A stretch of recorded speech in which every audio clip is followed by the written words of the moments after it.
If you are stuck at 500, 600, even peaked at 800, guys, I'm going to say something in this video that might actually hurt.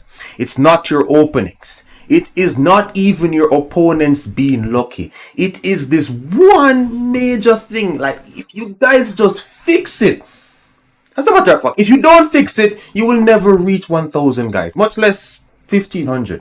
I have reviewed hundreds of beginner games both on chess.com and Leechess, guys, and 90% of low rated players are losing for the exact same reason.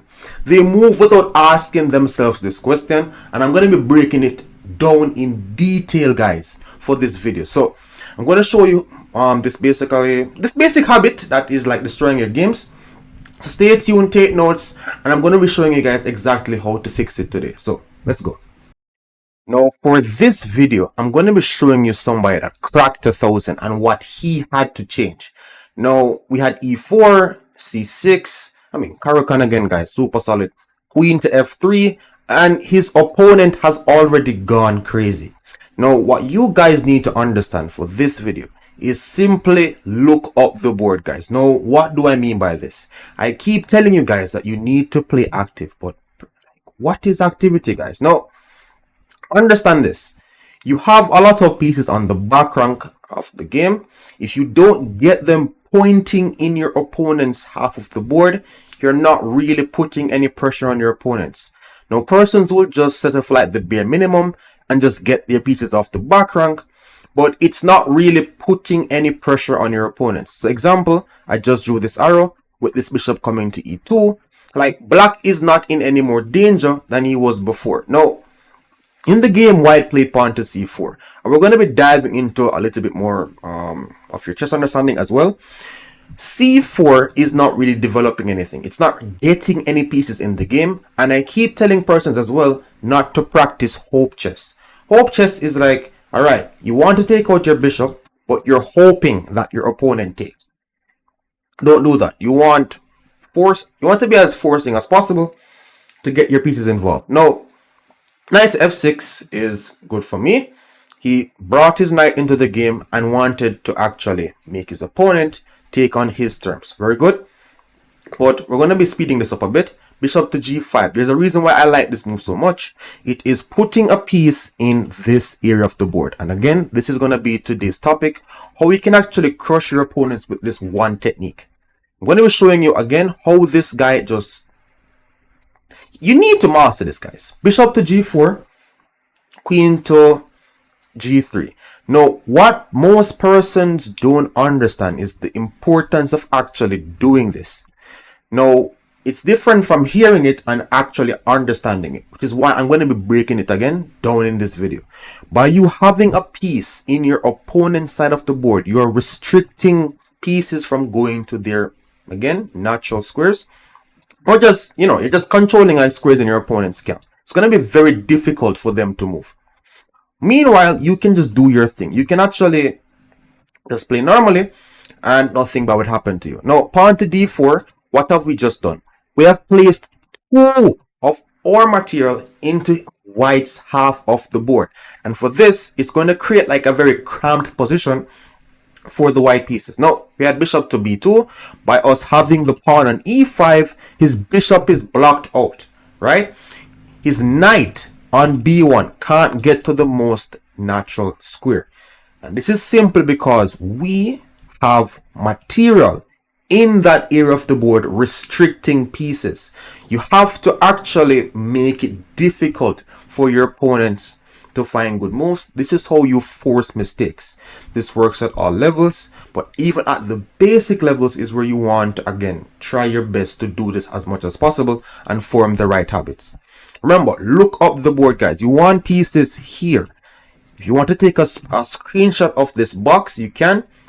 But ensure that your pieces are in that area of the board. Look up the board, guys. Now, the more pieces you get there, the better. Now, I'm going to ask you guys a quick question. Where would you move this bishop? Would you move it to h5 and still keep pressure on white's half of the board? Or would you run away and tuck your bishop all the way back to d7? Now, if you're following this video, You know that you keep pressure. You don't have to see how you're crashing through. All you need to focus on is putting pressure on your opponents and allow them to crack under the pressure. Now we had queen to d3. This is showing you, again, you're playing against persons at your level. You need to rise above the level. And again, the games will look a lot easier. But here, what is white doing incorrectly? He is not taking out his forces. He's not looking into black's half of the board. He's not practicing the rule of activity. Black, on the other hand, well done so far. Now we had bishop back to g6. It's still taking a tempo off the queen. It's losing some time. I would have preferred if he played pawn to e5 and brought out his bishop. This is again taking control of the center. You guys also need to study your your actual chess principles. But in the game we had bishop to g6, still a good move, taking some tempo on the queen, and the queen went back to f3. Now, what's happening here? By white taking out his queen too early, he is stopping again the natural square for his knight, and we are still controlling squares in our opponent's half of the board. Let's just put it here. It's very difficult for him to move. Now he played e6. He is still trying to complete the opening phase of the game. He already has like a pawn in the center, some minor pieces out. He's trying to get this into the game and then castle his king. But e5 again, taking more space. Imagine if you had this pawn on e4. You are basically having more space. Practice to put pieces up there, guys. I cannot stress this enough. If you are interested in 1v1 sessions, you could book through my website. The link is going to be in my description and my bio. We now had knight to e2, and I'm going to show you guys exactly. So as a master, I will find this more consistently than actual beginners. But when I was training my chess when I was much younger, this is the stuff I practiced, which is why I mastered it long term. You can better your chess or even speed up your growth 10 times faster than the average player rating if you just apply this. Now, in the game, he played bishop to d6. Now, if you utilize the idea of simply ask yourself this first. The whole purpose of this video is to break down in detail what do I mean by looking up the board. You need active play. So I am always looking to see if I could put pressure on something in this area of the board. We could call this breaking principles depending on the level that you're at. But here, knight to e5 is a complete knockout. What do I mean? We're threatening the queen, and if the queen moves, we're threatening knight to d3, which is a fork on the king and the free bishop on b2. And how was this done? You remember this exact bishop that was, again, just calmly pointing in white's half. It is giving us chances to really put the pressure on white. White has a lot of dead pieces, while black has the active pieces. He just tried to develop, and already it's time to punish him. If you have active pieces, play will start to show in your favor. So just look out for them. In the game, bishop to d6, the more you practice it, you'll get a better sense of when a position is truly critical. Now we had bishop takes d4. Now, everybody knows this, or most persons. You do not try to open the game when you're lacking development.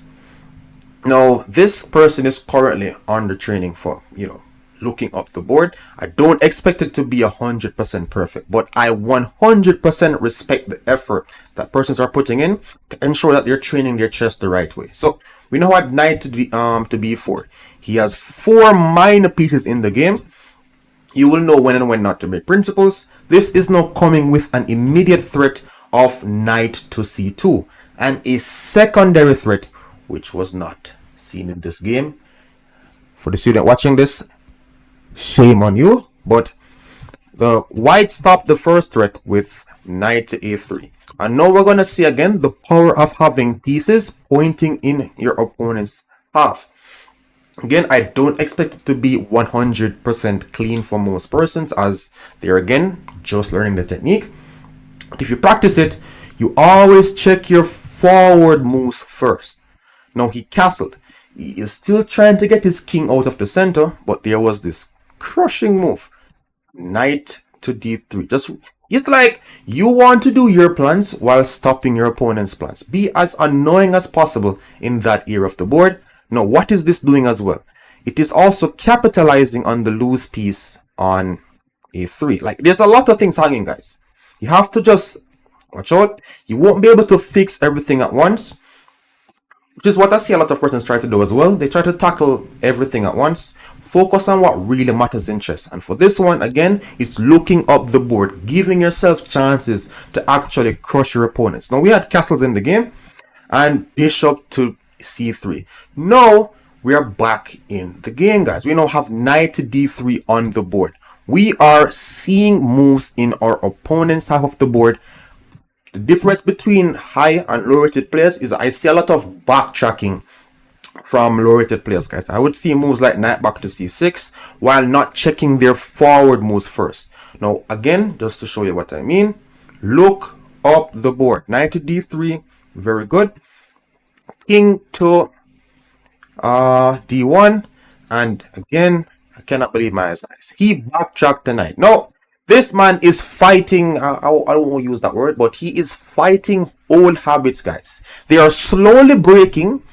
This is the difference between, again, like persons who stay stuck and persons who actually improve. This guy is taking a step in the direction of trying to improve.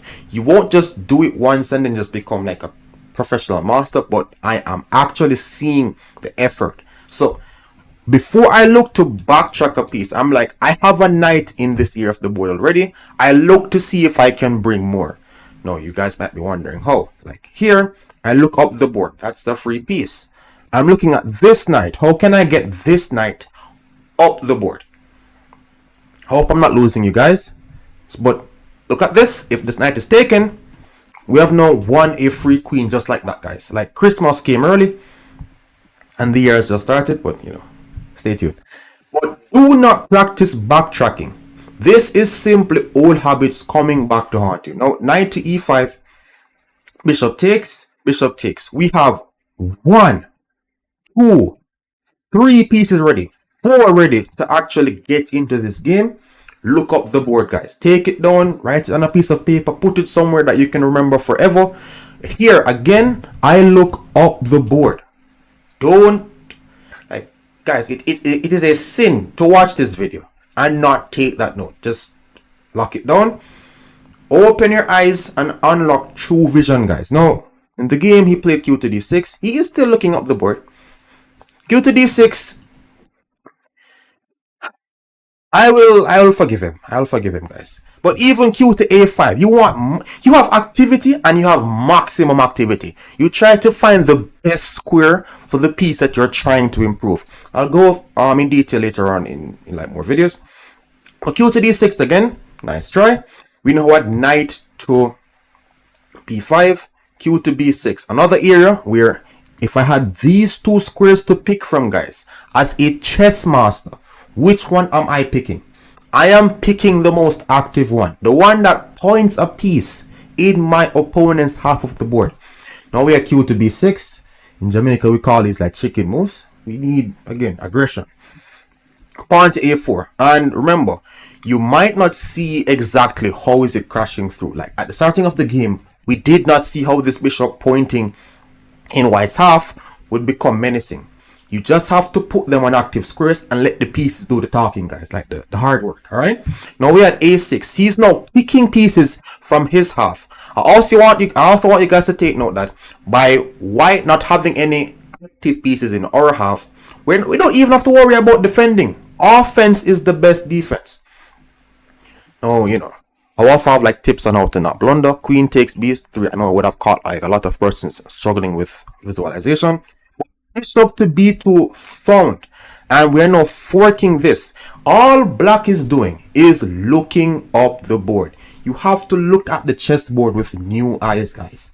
Now pawn to c5, q to b4. Remember, I don't have to see, I'm not thinking about any queen to d7 or backtracking my queen anywhere. I am looking up the board. Well done. Q to b4 found. Rook to c4. I mean, he's basically begging him to take the knight. Again, he was successfully taken out of his misery. Knight to c3, up the board. q to a1, and the queen has successfully entered into the white's premises uninvited. And what's happening? White can't find a way to actually get his pieces involved. Now, this is another move I did not like from black. So I am putting it crystal clear. I'm not even sugarcoating this. He took on c3. We do not practice to give up our active pieces. Now, depending again on the level that you're at or the rating and goal that you want to achieve, I will allow different things. But you need pieces, any one of these rooks that are not doing anything, into the game, guys. You want to start, get pieces up there. Like, feel free. Attack. Bishop takes c3, and then he did it. So I'm like, alright, fine. Now, this game lasted 2 more moves. We had finally knight to e4, and rook takes d2 was indeed checkmate, guys. Now, this, again, it's low elo, but at the same time, it is a complete demonstration of how your chess can look if you start to apply the right techniques. It works at all levels, guys. So after this, just try it. And thanks again for watching, guys. See you again another time. Like, share, and subscribe.